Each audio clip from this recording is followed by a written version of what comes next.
육군 채플린 사역이었습니다. 그래서 이제 기도하는 중에 사실은 이제 영주권자는 채플린이 장교여서 지원을 할 수가 없었는데 사실은 작년 9월에 갑자기 미군에서 길을 열어주면서 제가 이제 지원을 할 수 있게 됐습니다.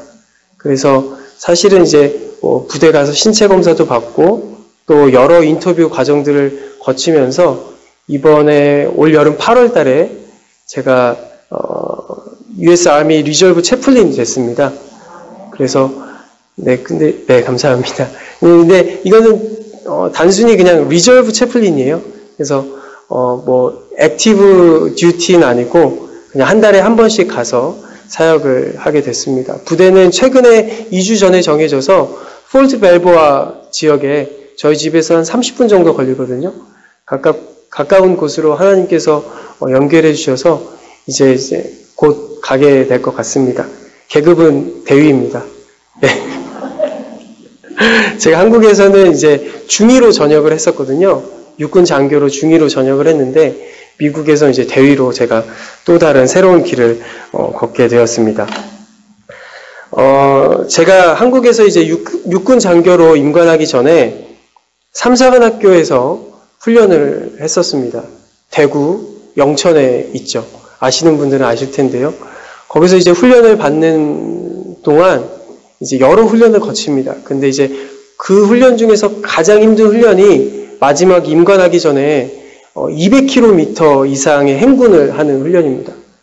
이제 그냥 이렇게 맨몸으로도 200km를 걷기 힘든데 완전군장을 맨 채로 200km를 걸어야 하는 것입니다. 근데 이제 완전군장은 총도 가지고 걷는 것이죠. 근데 이제 그 행군은 시간과 장소 그리고 심지어는 시간까지 또 날씨에도 방해받지 않고 계속해서 진행되는 그러한 행군입니다. 특별히 중간에 한 5일 동안은 야간에 밤에 행군을 합니다. 25km씩 산에서 밤에 행군을 하는데 그래서 한 100km를 채워요. 근데 말이 100km지 제 생각에는 한 100km는 훨씬 넘는 것 같아요. 근데 이제 그 훈련을 하면서 제가 인간이 가장 고통을 느낀 세 가지를 경험했습니다. 춥고 배고프고 졸린 것. 근데 제가 이제 그 훈련을 하면서 끊임없이 하나님께 질문했던 것 중에 하나가 하나님 언제까지입니다. 하나님 언제까지 제가 걸어야 하죠? 걷는 게 너무 힘들었거든요. 너무 힘들더라고요. 평소에 운동도 많이 하고 뛰는 것도 많이 하고 좋아했는데 등산도 심지어 좋아했는데 완전군장을 맨 채로 막 밤에 산을 막 오르락 내리락 하다 보니까 너무 힘든 거예요. 그래서 하나님 앞에 제가 끊임없이 질문했습니다. 하나님 제가 언제까지 걸어야 하죠? 언제까지 걸어야 제가 밥을 먹을 수 있죠? 언제까지 걸어야 좀 앉아 쉴 수 있을까요? 그렇게 하나님 앞에 제가 하나님 언제까지요? 계속 끊임없이 질문을 했습니다. 저에게 이제 아이들 둘이 있습니다. 6학년 남자아이와 또 2학년 여자아이가 있는데요. 제 아내하고 같이 이번 여름에 또 비치를 여행했었습니다. 근데 이제 다 아시겠지만 아빠는 운전을 하는데 뒤에서 아이들은 끊임없이 하는 질문 중에 하나가 이것입니다. 아빠 언제까지 기다려야 돼요? 아빠 언제 도착해요? 언제까지 차에 있어야 돼요? 아이들은 끊임없이 물어보죠. 제가 말씀을 묵상하고 또 설교문을 작성하고 준비하는 가운데 하나님께서 주신 깨달음이 있는데요. 그 중에 하나가 우리의 인생 가운데 가장 많이 하는 질문들 중에 하나가 바로 이 언제까지라는 것입니다. 언제까지. 그렇죠. 언제까지. 왜냐하면 우리의 인생은 어떻게 보면 기다림의 연속이기 때문입니다. 그래서 어떤 목표를 성공하기 위해서는 반드시 인내가 필요합니다. 기다림이 필요합니다. 저도 이 채플린을 어플리케이션을 처음에 작성하고 내고 이제 부대를 배치받기까지 1년이 조금 넘게 걸렸거든요. 저에게는 정말 한 10년과 같은 그런 긴 시간이었어요. 과연 내가 될 수 있을까? 여러 인터뷰를 거치면서도 될 수 있을까? 거기에 이제 막 페이퍼도 쓰거든요. 페이퍼도 쓰고 또 5분짜리 설교 영상도 찍어서 보내야 돼요. 그러면 이분들이 나를 보고 판단할 텐데 또 마지막 파이널 그 인터뷰는 시니어 채플린하고 2시간 동안 1대1로 막 인터뷰를 하는데 막 진땀이 주르르 흐르더라고요. 기다림. 오늘 말씀을 통해서 저는 우리 모두가 우리 인생 가운데 언제까지 기다려야 하고 또 언제까지라는 그 기다림 속에서 우리는 우리의 믿음을 어떻게 지켜야 하는지 말씀을 통해서 살펴보기 원합니다. 본문을 보겠습니다. 시편 13편은 다윗의 시로서 굉장히 재미있는 시라고 저는 개인적으로 생각을 합니다. 왜냐하면 시편 13편은 하나님을 향한 다윗의 탄식으로 시작합니다. 그렇죠. 여호와여 어느 때까지니까 보통은 다윗이 막 하나님을 찬양하면서 시작하기도 하잖아요. 그런데 사실 시편의 상당히 많은 부분들이 사실은 또 다윗이 하나님께 탄식하며 시작하기도 합니다. 그래서 다윗이 하나님께 불평하고 있습니다. 그런데 또 말씀을 자세히 보면요. 다윗이 하나님께 기도하고 있고 또 다윗이 하나님을 찬양하기도 합니다. 그러니까 시편 13편은 하나님을 향한 다윗의 탄식, 기도, 찬양, 그리고 그의 믿음까지 보여주고 있습니다. 그래서 저는 이 시편 13편을 세 부분으로 나누어 보았습니다. 먼저 1절과 2절은 탄식에 관한 내용입니다. 영어로 하면 lamentation 혹은 complaining 그렇게 말할 수 있겠죠. 3절과 4절은 간구에 관한 내용입니다. 다윗이 하나님께 기도하고 있습니다. 5절과 6절은 신뢰, 믿음에 대한 내용입니다. 다윗이 하나님을 어떻게 바라보고 어떻게 믿고 있는지 그것을 우리에게 보여주고 있습니다. 먼저 1절과 2절을 보면 다윗이 하나님께 탄식합니다. 하나님을 향해서 다윗이 이렇게 말합니다. 하나님 어느 때까지니까? 하나님 언제까지요? 도대체 언제까지요? 오죽했으면 다윗이 1절에서 하나님 저를 영원히 잊으셨습니까? 그렇게 표현합니다. 혼자 막 탄식하는 것이죠. 시편 13편 말씀을 통해서 분명히 알 수 있는 것은 모든 인생 가운데 탄식이 존재한다는 것입니다.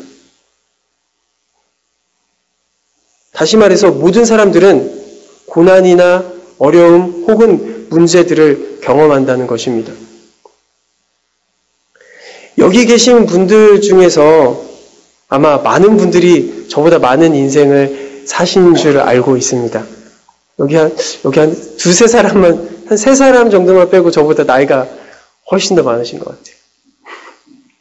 저의 인생이 짧지만 제가 이제 막 40이 넘었는데 그 짧은 인생을 살면서 저도 하나님께 끊임없이 질문했던 것 중에 하나가 언제까지입니다. 하나님 언제까지요? 제가 이제 한국에서 군대 장교로 생활하면서 하나님 저는 언제 전역하죠? 또 제가 가장 중요한 결혼을 앞두고 하나님 저는 언제 하나님 정해주신 짝을 만날까요? 언제까지 기다려야 할까요? 또 이런 기도를 한 적이 있습니까? 하나님 제 기도가 안 들리십니까? 다윗처럼 기도한 적도 있습니다. 하나님 저를 잊으셨나요? 시편 13편의 주인공 다윗에 대해서 간단히 살펴보면 다윗은 기름 부음을 받았습니다. 골리앗을 쓰러뜨렸고요. 하나님으로부터 왕이 될 것이라고 약속을 받았습니다. 믿음의 사람이었죠. 하지만 그런 다윗도 하나님께 탄식했습니다. 하나님께 불평하고 하나님을 막 원망하기도 합니다. 왜 다윗이 하나님께 탄식하고 있을까요? 다윗은 지금 고통과 절망 가운데 있기 때문입니다. 그리고 사실 다윗을 더 괴롭게 하는 것은요. 그는 여전히 하나님께 기도하고 있지만 하나님의 응답을 여전히 얻지 못하고 있기 때문입니다. 그렇지 않습니까? 우리가 하나님 앞에 작정하고 기도하는데 아무런 조짐이 안 보여요. 어떤 일이 문제가 해결될 조짐이 전혀 안 보이는 거예요. 나는 여전히 문제가 있는데, 나는 초조한데, 제가 설교할 때 이런 말은 잘 안 쓰는데 나는 정말 죽겠는데 왜 하나님 왜 아직 아무런 응답이 없습니까? 우리 그런 적 많잖아요. 그래서 저는 말씀을 통해서 제가 먼저 위로를 받았습니다. 하나님께서 저에게 주신 위로, 또 여러분들에게 주신 위로, 그것은 고통이나 어떤 문제를 경험하게 되면 누구나 쉽게 탄식할 수 있다는 것입니다. 누구나 하나님께 불평하고 누구나 하나님께 불만을 토로할 수 있다는 것입니다. 그래서 혹시 나만 걱정이 있고 나만 문제가 있다고 그렇게 생각하지 않으십니까? 혹시 나만 고통 가운데 있다고 생각하신 적은 없으십니까? 혹시나 또 다른 질문을 드리자면 혹시 내가 하나님께 불만을 말하고 하나님께 막 하나님을 원망하고 막 그런 것에 대해서 죄책감을 가진 적은 없으십니까? 예수 그리스도 우리 주님 안에서 살아가는 형제 자매님들 누구나 걱정이 있을 수 있습니다. 누구나 어려움에 처할 수 있고요. 누구나 방황할 수 있습니다. 또 누구나 하나님께 원망하고 불평할 수 있습니다. 하지만 그 불평과 불만이 한없이 끝없이 계속되면 안 되겠죠. 오늘 제가 설교를 시작하면서 우리 인생에는 인내 혹은 기다림이 반드시 필요하다고 말씀드렸습니다. 우리 모든 일에는 우리가 인내해야 합니다. 우리가 기다릴 줄 알아야 합니다. 왜냐하면 이 땅의 모든 과정에는 인내가 필요하기 때문이죠. 그래서 모든 일에는 시간이 필요합니다. 때로 우리는 짧은 기다림을 경험하기도 하고 때로는 정말 기약 없는 기다림 속에 살기도 합니다. 집에서 화분을 많이 키우시죠? 근데 그 화분을 키울 때 이렇게 사서 씨앗을 심고 흙을 덮고 물을 주고 햇빛을 보게 해주고 그런데 막 1시간 하루 만에 막 그게 막 싹이 트고 막 줄기가 자라고 막 그렇습니까? 아니죠. 시간이 필요합니다. 기다려야 되는 것이죠. 성경에 보면 창세기 출애굽기에 아브라함이 이삭을 얻기까지 약 몇 년 정도 걸렸죠? 다 아시죠? 약 25년 정도 걸렸습니다. 하란에서 아브라함이 하나님의 부름을 받아 출발할 때 75세였으니까 100세 아들을 얻었으니까 약 25년 정도가 걸린 것입니다. 그런데 아브라함은 잘 인내했나요? 그러지 못했습니다. 중간에 참지 못하고 이스마엘을 보았죠. 그러면 광야를 걷던 이스라엘 백성들은 어떻습니까? 그들 역시 인내하지 못했습니다. 시내산에 올라가 모세를 기다리지 못했고 광야를 걷는 중간에 배고픔과 목마름에 참지 못했습니다. 결국 그들은 우상을 만들었고 하나님을 향해 원망하고 불평했습니다. 안타까운 사실은 하나님을 향한 원망과 불만이 끊이지 않았다는 것입니다. 기약 없는 기다림 혹은 희망이 없는 기다림으로 인해 누구나 지칠 수 있습니다. 하나님께 탄식할 수도 있습니다. 그럼에도 불구하고 정말 중요한 것은 우리 믿음의 사람들은 인내해야 한다는 것을 기억하시길 바랍니다. 그래서 우리는 인내해야 합니다. 제가 제 아이에게 항상 하는 말이 있습니다. 진유라, be patient. 제발 좀 참아. 좀 인내해. 그런데 말씀을 준비하면서 사실 하나님께서 저에게 주시는 말씀이었더라고요. 그래서 깊게 회개했습니다. 만약 아브라함이 인내함으로 이스마엘을 보지 않았다면 지금 이스라엘과 중동의 상황은 좀 어떠했을까 생각해 봅니다. 만약 이스라엘 백성이 시내산에서 모세를 잘 기다렸다면 모세가 돌판을 던질 필요도 없었겠죠.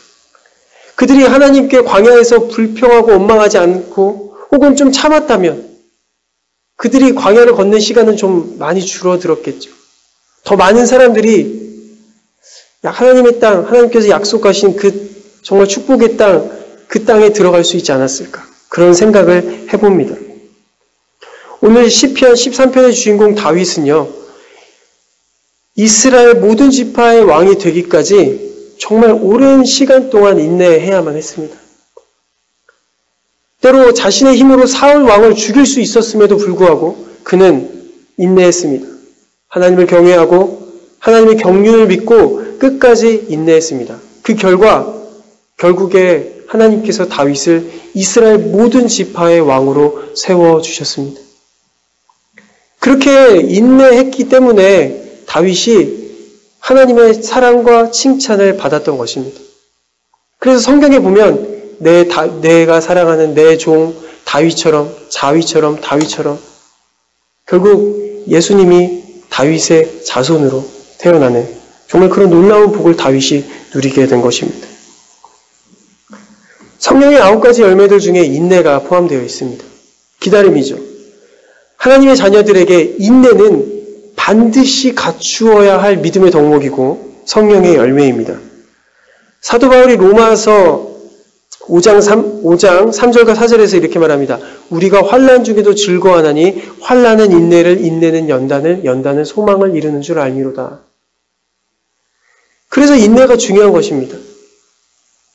환난을 즐거워할 수 있는 이유, 어려움 중에, 고통 중에 즐거워할 수 있는 이유는 인내하면 할 수 있기 때문입니다. 야고보 사도도 야고보서 1장 4절에서 말합니다. 인내를 이루라. 그런데 그 인내를 어떻게 이루라고 말하냐면요. 인내를 온전히 이루라. 우리 모두가 우리의 인생 가운데 여러 걱정들, 문제들, 탄식들을 인내함으로 하나님께서 부어주시는 풍성한 은혜를 경험하시길 소망합니다. 이제 이어지는 말씀을 통해서 우리는 또 다른 것을 배우게 될 것인데요. 믿음의 사람은 탄식하고 걱정하는 것으로 끝내지 않는다는 것입니다. 다른 무언가를 한다는 것이죠. 이스라엘 백성들이 광야에서 그들도 배고프고 목마르니까 하나님께 불평하고 원망할 수 있습니다. 하지만 그들은 그냥 거기서 끝났습니다. 계속해서 불평하고 계속해서 원망하고. 그런데 다윗은요. 불평과 불만으로 끝나지 않습니다. 사실 시편 13편은 다윗이 진정으로 믿음의 사람이라는 것을 우리에게 보여주고 있습니다. 왜냐하면 탄식으로만 끝나지 않기 때문이죠. 그래서 다윗이 그의 탄식 가운데 어떻게 그것을 이겨낼 수 있었는지, 인내할 수 있었는지 우리에게 알려주고 있습니다.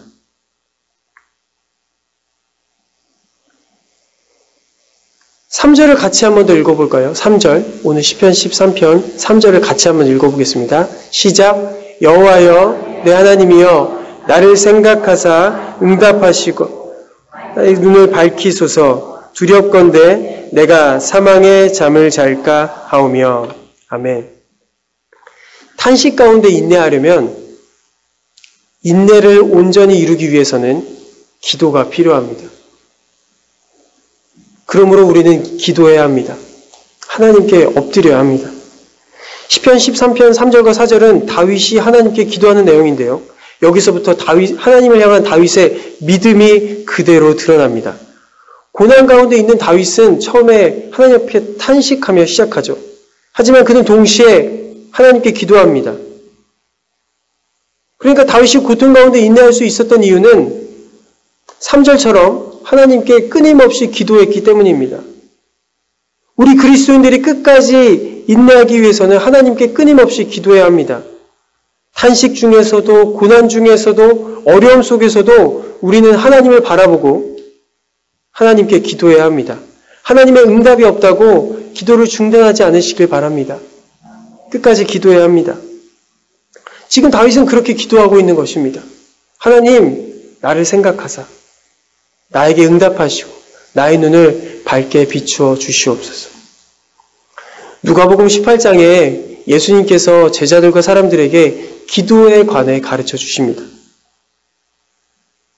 1절에서 예수님께서 이렇게 말씀하십니다. 제가 읽어드리겠습니다. 예수께서 그들에게 항상 기도하고 낙심하지 말아야 할 것을 비유로 말씀하여. 그러니까 이제 이 비유를 간략히 말씀드리면 한 도시에 과부가 있습니다. 근데 그 과부가 어떤 억울한 일을 당한 거예요. 그래서 재판장에게 찾아가서 도와달라고 요청합니다. 근데 그 재판장이 처음에는 무시합니다. 거절해요.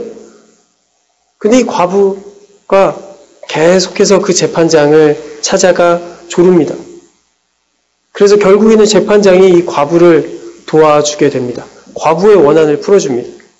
5절에 보면 이 과부가 나를 번거롭게 하니 내가 원한을 풀어주리라. 그렇지 않으면 늘 와서 나를 괴롭게 하리라 하였느니라. 그래서 누가복음 18장 7절에서 예수님께서 제자들에게 이어서 말씀하십니다. 하물며 하나님께서 그 밤낮 부르짖는 택하신 자들의 원한을 풀어주지 아니하시겠느냐? 그들에게 오래 참으시겠느냐? 그러므로 인내하는 중에 기도해야 하고 기도하는 중에 끝까지 인내해야 합니다. 제가 말씀을 묵상하고 설교 오늘 작성하는 가운데 하나님께서 저에게 주신 은혜가 이것입니다. 인내하는 중에 기도해야 하고 기도하는 중에 끝까지 인내해야 한다. 쉬지 말고 기도하라. 기억하시기 바랍니다. 계속해서 시편 13편 3절에서 다윗이 어떻게 기도하고 있나요? 하나님, 나를 좀 생각해 주세요. 하나님, 내 기도에 응답해 주세요. 하나님, 내 눈을 밝히 비추어 주시옵소서. 다윗은 믿음의 사람이고 영적인 사람이었습니다. 그래서 하나님이 자신을 바라보지 않으신다면, 하나님이 자신과 그의 형편을 생각하지 않으신다면 자신의 인생이 어떻게 되는지 알고 있었습니다. 다윗은 하나님께서 자신의 눈을 밝히 비추어 주셔야만 하나님의 뜻을 제대로 알 수 있음을 깨달았습니다. 주님 안에서 사랑하는 여러분, 탄식이 있으십니까? 문제나 걱정이 있으십니까? 다윗처럼 하나님께 기도하시기 바랍니다. 다윗은 어떠한 상황 속에서도 하나님께 기도했으며 끝까지 인내했습니다. 저는 시편 13편 3절 이 말씀, 여호와 내 하나님이여 나를 생각하사 응답하시고 나의 눈을 밝히소서, 이 다윗의 이 기도가 저와 여러분들의 기도가 되기를 주님의 이름으로 축복합니다. 이제 마지막 5절과 6절을 함께 읽어보겠습니다. 한 번 더 읽어보겠습니다. 5절과 6절 시작. 나는 오직 주의 사랑을 의지하여 싸우니 나의 마음은 주의 구원을 기뻐하리이다. 내가 여호와를 찬송하리니 이는 주께서 내게 은덕을 베푸심이로다. 아멘. 5절과 6절은요, 하나님을 향한 다윗의 무한한 신뢰와 믿음을 보여줍니다. 이것은 다윗이 기도하는 방식이고 하나님을 향한 그의 태도, 다른 말로 하면 믿음의 모습입니다. 저는 그래서 5절과 6절도 막 여러 번 읽어보았습니다. 아까 제가 말씀드렸잖아요. 제 아들이 6학년이에요. 11살. 근데 제 아들이 밥을 먹을 때마다 항상 기도합니다. 자기가 막 기도한다고 하기도 하고 기도하는데요. 기도가 이렇습니다. 엄청 빨리 해요. 하나님 감사합니다. 먹고 건강하게 해주세요. 잘 자라게 해주세요. 오늘 하루도 좋은 하루 되게 해주세요. 예수님의 이름으로 기도합니다. 아멘. 정말 쉽고 빠르게 끝납니다. 저도 이런 기도를 좋아합니다. 식사 기도는 빠르게 해야 되죠. 이 기도가 잘못되거나 나쁘다는 것이 아닙니다. 하나님을 향한 그 아이의 순수한 믿음이 들어가 있습니다. 하지만 우리 기도가 만약에 늘 이런 식이라면 어떻게 되겠습니까? 여러분들 보통 기도할 때 어떻게 기도하시나요? 하나님께 뭐라고 기도하십니까?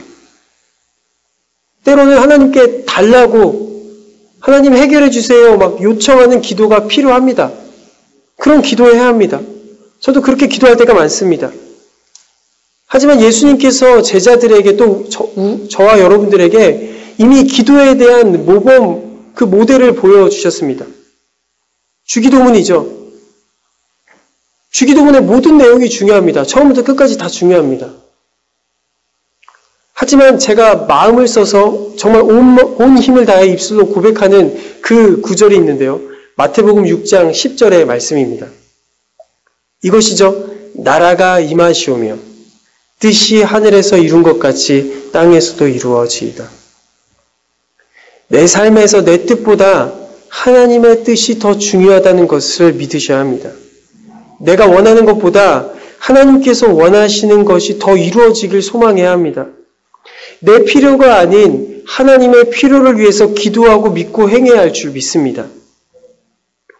그래서 우리의 기도가 내 뜻을 하나님께 그냥 말하고 부탁하고 내 뜻을 하나님께 관철시키는 것이 아니라 기도를 통해서 내가 하나님의 마음을 깨닫고 하나님의 뜻을 먼저 확인하고 그 말씀에 순종하는 기도가 되어야 한다는 것입니다. 다윗은 지금 하나님으로부터 응답을 받지 못한 상태입니다. 그래서 다윗은 지금 여전히 걱정하고 있고 극심한 절망과 고통 가운데 있습니다. 그럼에도 불구하고 다윗은 하나님을 믿고 있습니다. 하나님을 신뢰합니다. 오히려 다윗은 하나님의 이름을 찬양하고 있습니다. 어떻게 다윗이 그렇게 할 수 있을까요? 다윗이 하나님을 찬양하고 하나님께 믿음의 고백을 드릴 수 있었던 이유는 다윗은 하나님이 자신을 선한 길로 인도하실 줄 믿고 있었기 때문입니다. 그래서 5절과 6절처럼 지금 하나님께 고백하고 있는 것입니다. 하나님, 제가 하나님의 사랑을 의지합니다. 내 마음은 앞으로 하나님께서 구원해 주실 것에 대해서 이미 기쁩니다. 제가 말씀드렸듯이 200km 이상 그 행군을 마칠 수 있었던 이유가 뭔지 아십니까? 그 끝이 존재한다는 것을 알고 있었기 때문입니다. 그 끝이 없으면 할 수 없었을 거예요. 그래서 산속이나 혹은 사막이나 이런 데 길을 잃게 되면 사람들이 패닉이 되는 이유가 끝을 알 수 없기 때문입니다. 그런데 저는 200km 그 행군을 할 수 있었던 이유는 그 끝이 존재한다는 것을 알고 있었기 때문입니다. 그리고 내가 이것만 마치면 나는 내 양쪽 어깨에 다이아몬드 한 개씩 달 거야. 그것을 내가 믿고 있었기 때문입니다. 제 아이들은 차 안에서 끊임없이 아빠 언제 가요? 아빠 언제 도착해요? 아빠 언제까지 차에 있어요? 라고 물어보지만 운전자인 저는 운전자이기 때문에 언제 도착할지 알고 있었기 때문에 저는 참고 인내하며 운전할 수 있었던 것입니다. 다윗도 마찬가지입니다. 하나님은 우리의 선한 목자이십니다. 우리의 모든 것을 알고 계신 줄 믿습니다. 그 하나님을 믿고 기도하고 인내하면 하나님께서 우리를 반드시 선한 길로 인도하실 줄 믿습니다. 다윗이 기름 부음 받고 모든 지파의 왕이 되기까지 몇 년 정도 시간이 걸린 줄 아십니까? 다 아시겠죠? 약 20년 정도, 최소 20년 정도 걸렸습니다. 그 기간 동안 다윗은 정말 많은 고난을 겪게 됩니다. 죽을 위기를 몇 번이나 경험했습니다. 심지어 자신이 믿는 그 사람들이 자신을 배반합니다. 심지어 자신의 아들마저 자신에게 칼을 겨누게 되죠. 그럼에도 불구하고 다윗은 끝까지 하나님을 나의 선한 목자라고 믿고 인내했습니다. 그랬던 다윗이기에 지금 5절, 6절처럼 하나님께 믿음의 고백을 올려드리고 있는 것입니다. 나는 오직 주의 사랑을 의지하였사오니 나의 마음은 주의 구원을 기뻐하리이다. 내가 여호와를 찬송하리니 이는 주께서 내게 은덕을 베푸심이로다. 이미 완료형으로 끝내고 있는 거예요. 지금 나는 고통 가운데 있는데, 지금 나는 문제가 있는데, 나는 막 고민하고 힘들어하고 있는데 이미 나의 영혼은 하나님을 찬양하고 있는 것입니다. 기억하시길 바랍니다. 하나님의 시간 개념과 우리의 시간 개념은 다릅니다. 하나님 하루만 빨리요. 하나님 1년만 빨리요. 하나님 2년만 빨리요. 하지만 하나님의 시간 개념은 다릅니다. 그래서 우리가 내 시간에 하나님을 맞추려 해서는 안 됩니다. 하나님 시간에 내가 맞추어져야 하는 것입니다. 가장 중요한 것은 하나님께서 우리를 사랑하신다는 사실을 기억하셔야 합니다. 하나님은 언제나 우리와 함께 하십니다. 하나님은 언제나 선하신 분입니다. 다윗은 그것을 믿고 알았기에 하나님께 고백하고 있는 것입니다. 시편 23편, 혹시 시편 23편이 준비되어 있나요? 혹시 없으면 시편 23편을 같이 한번 읽어보도록 하겠습니다. 혹시 준비 안 되어 있으면 혹시 성경책에서 시편 23편을 같이 한번 찾아서 읽어보면 좋겠습니다. 시편 23편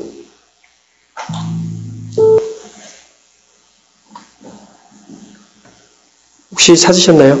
Psalm 23 같이 한번 읽어보도록 하겠습니다. 여호와는 나의 목자시니 내게 부족함이 없으리로다.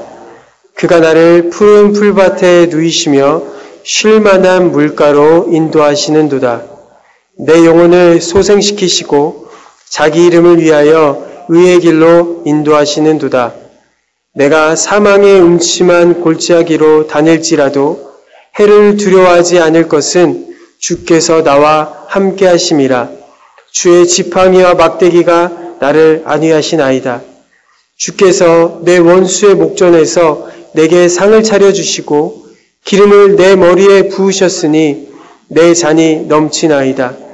내 평생의 선하심과 인자하심이 반드시 나를 따르리니 내가 여호와의 집에 영원히 살리로다. 아멘. 저와 여러분들의 믿음의 고백이 되기를 간절히 소망합니다. 시편에는 다윗의 탄식이 들어간 내용의 시들이 많이 있습니다. 하나님께 탄식하지만 다윗은 하나님을 향한 무한한 신뢰와 사랑으로 잔혹한 현실을 뛰어넘어 하나님의 구원을 바라보고 또 그분의 위대함을 찬양합니다. 저와 여러분들도 다윗과 같은 믿음으로 우리의 탄식을 혹은 문제나 어떤 걱정과 어려움을 인내와 믿음과 그리고 찬양으로 바꾸는 놀라운 은혜가 있기를 주님의 이름으로 축복합니다. 기도하겠습니다. 사랑의 하나님, 언제나 우리의 인생 가운데 선한 목자가 되어주셔서 감사합니다. 하나님의 은혜와 선하신 인도하심을 찬양합니다. 저희들은 하나님 앞에 탄식하며 살아갑니다. 때로는 하나님께 불평하고 원망하기도 합니다. 하지만 오늘 시편 13편에서 다윗이 하나님께 기도하고 있는 것처럼 다윗의 탄식이 하나님을 향하여 기도하고 있는 것처럼 하나님, 이제는 우리의 탄식이 하나님을 향한 기도로 되어지길 간절히 소망합니다.